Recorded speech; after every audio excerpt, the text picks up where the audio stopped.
अस्सलाम वालेकुम दोस्तों। इमेजिन करें 1066 के इंग्लैंड को अचानक एक ताकतवर फौज इंग्लैंड पर हमला आवर होती है। इस फौज के लीडर का नाम था विलियम द कॉन्करर और इसी वाक़ये को तारीख में द नॉर्मन कॉन्क्वेस्ट कहा जाता है। ये सिर्फ एक जंगी फतह नहीं थी, इस वाक़ये ने इंग्लैंड की ज़बान, सकाफ़त, सियासत और अदब सब कुछ बदल दिया। ओल्ड इंग्लिश आहिस्ता आहिस्ता ख़त्म होने लगी।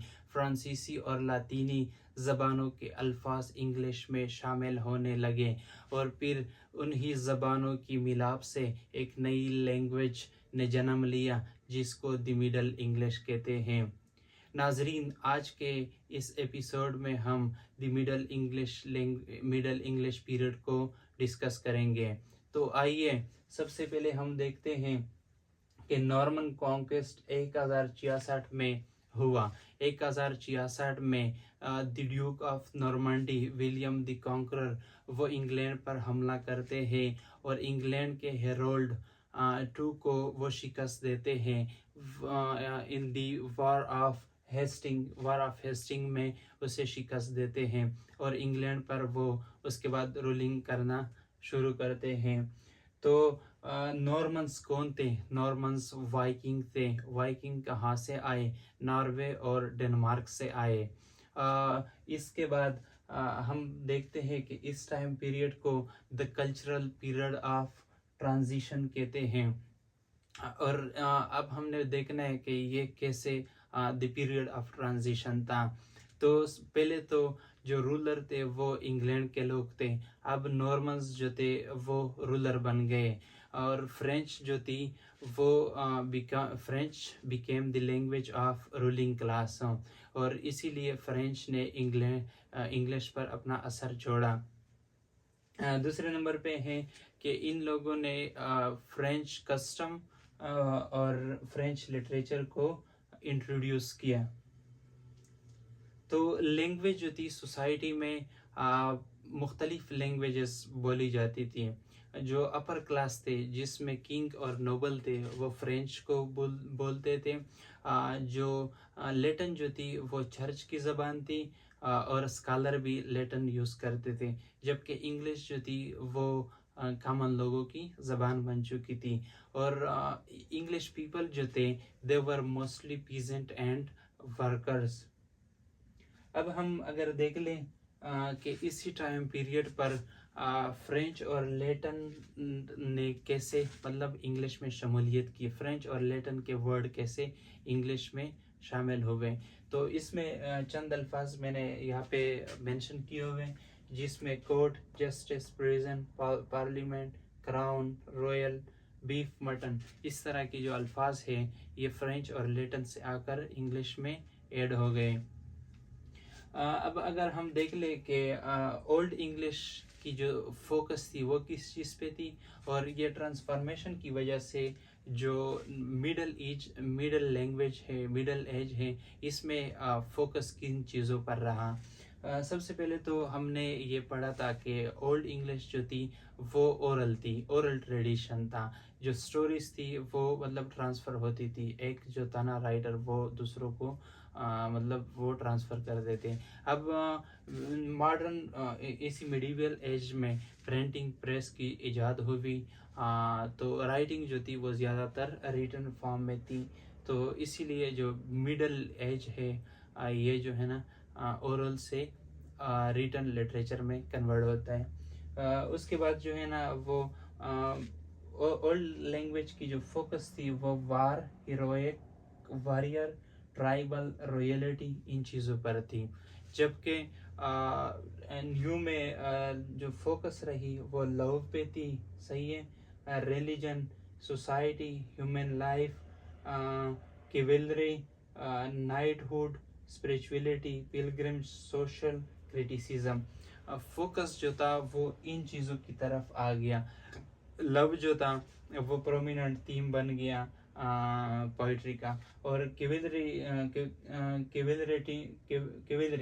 का मतलब है लव बाय कंसेंट। पुराने उससे पहले जो था ना वुमेन वर ऑब्जेक्टिफाइड, वुमेन की जो राइट थी वो वायलेट होती थी। अब वुमेन की जो राइट थी उन्हें वुमेन को राइट मिलना शुरू हो गए थे। तो इसीलिए लव जो था, लव बाय कंसेंट था। ओल्ड इंग्लिश में जो नाइटहुड, जो वॉरियर थे, वॉरियर सेवेज थे, वो ब्रूटल थे, वो मतलब एथिक्स को नहीं देखते थे। अब नाइटहुड जो है ना वो इंट्रोड्यूस हुई। नाइटहुड मतलब एक तरह की फौज जो एक डिसिप्लिन पे काम करती हो। तो ये चीज़ें हुई। फिर ओल्ड टाइम पीरियड में लोगों के जो हकूक़ थे वो निगलेक्ट किए जाते थे। लोग जो थे ना वो डरे हुए थे।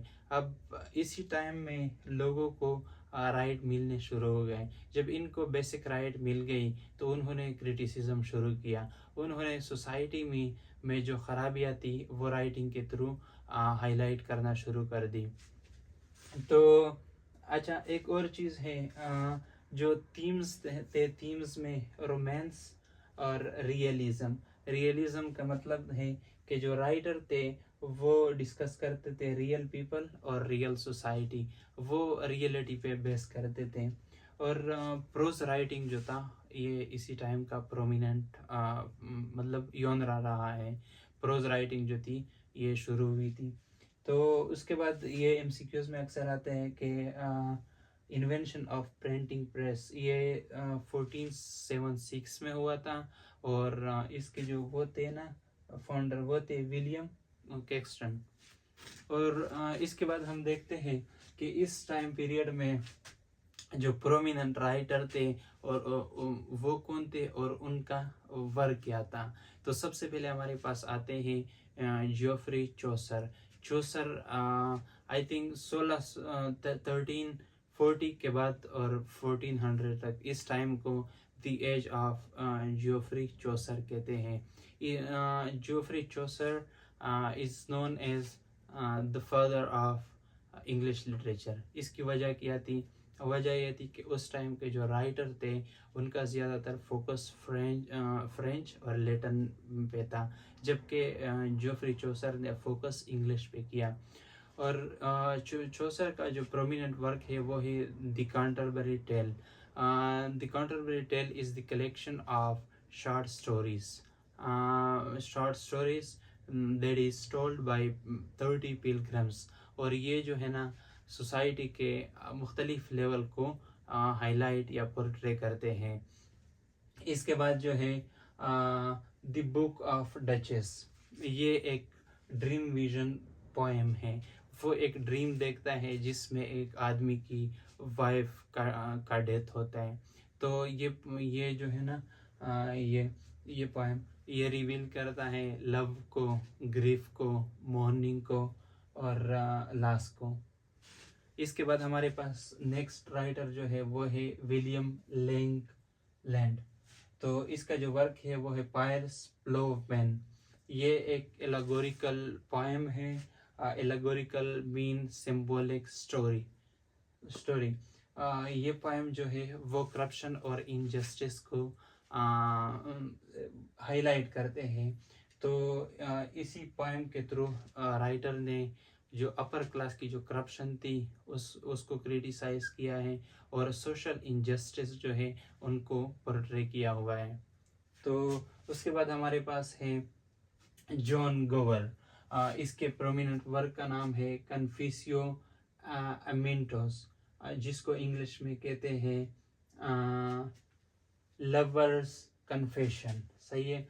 ये एक बुक है जो कि मुख्तलिफ स्टोरीज पर कंसिस्ट है जो लव और मोरलिटी के बारे में है।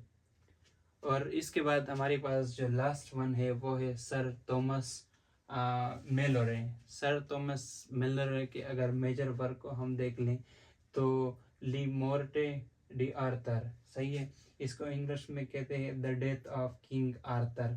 ये जो है एक लेजेंडरी है किंग आर्थर के बारे में। तो ओवरऑल जो मिडल इंग्लिश पीरियड है ये ट्रांसफॉर्मेशन है। मिडल इंग्लिश पीरियड में हम देखते हैं कि फ्रेंच और लैटिन जो है ये कंबाइन होते हैं। इनके वर्ड जो है ना इंग्लिश में वो होते हैं, इनकी एडिशन होती है। और इसी टाइम पीरियड में जो इंग्लिश की सोशल इकोनॉमिकल जो सोसाइटी थी उसमें चेंजेस आए, उसमें फ्रेंच की इन्फ्लुएंस आई। और हमने इसमें देख भी लिया कि जो ओल्ड इंग्लिश लिटरेचर था और जो मिडीवियल है इसमें चेंजेस क्या थी। तो ये था overall the middle English period के बारे में। Thank you for watching this video. Please subscribe the channel and